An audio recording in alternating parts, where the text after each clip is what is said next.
আচ্ছা, এখানে দেখো কি লিখেছে, 4 অঙ্কের সংখ্যা যোগ করি। তাহলে 4 অঙ্কের সংখ্যা আমরা কীভাবে যোগ করবো? এর আগে আমরা যোগ করছি কত অঙ্কের সংখ্যা? 3 অঙ্কের সংখ্যা, একক, দশক, শতক। এখন আমরা যোগ করবো কয় অঙ্কের সংখ্যা? 4 অঙ্কের, একক, দশক, শতক, হাজার, হাজার পর্যন্ত সংখ্যা যোগ করব। তাহলে কীভাবে যোগ করবো? এখানে কি লিখেছে, আমরা 3 অঙ্কের সংখ্যার মতোই 4 অঙ্কের সংখ্যা যোগ করতে পারি। তাহলে আমরা 3 অঙ্কের সংখ্যা কীভাবে যোগ করতাম? প্রথমে একক স্থানে, তারপর দশক স্থানে, তারপর শতক স্থানের সংখ্যা যোগ করতাম। এবার আমরা কী করবো? হাজার স্থানের সংখ্যাও যোগ করব। দেখো এখানে কীভাবে লিখছে, দেখো প্রথমে একক স্থানে কত আছে? এখানে 3, এখানে 3, এখানে 3।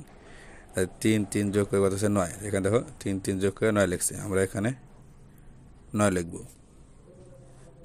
এরপর দেখো দশক স্থানে কত আছে? এখানে 4, এখানে 1, এখানে 3।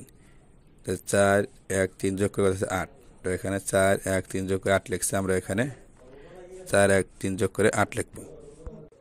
এরপর দেখো শতক স্থানে এখানে কত রয়েছে? দেখো এই 3 1 1 যোগ করে কত আছে? 5। তো এখানে 3 1 1 যোগ করে 5 লিখছে, আমরা এখানে 3 1 1 যোগ করে 5 লিখব।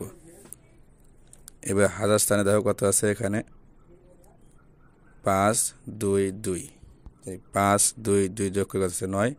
তো এখানে 5 2 2 যোগ করে 9 লিখছে, আমরা এখানে 5 2 2 যোগ করে 9 লিখব। আমরা এইভাবে লিখব।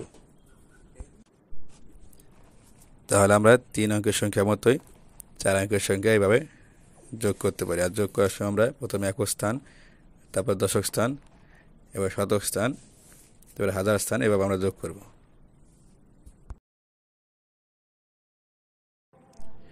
প্রিয় ভিউয়ার্স, তৃতীয় শ্রেণীর অঙ্ক বিষয়ে ধারাবাহিক ভিডিও পেতে আমাদের চ্যানেলটিকে সাবস্ক্রাইব করে রাখুন এবং আপনার মূল্যবান মতামত কমেন্টের মাধ্যমে জানিয়ে দিন।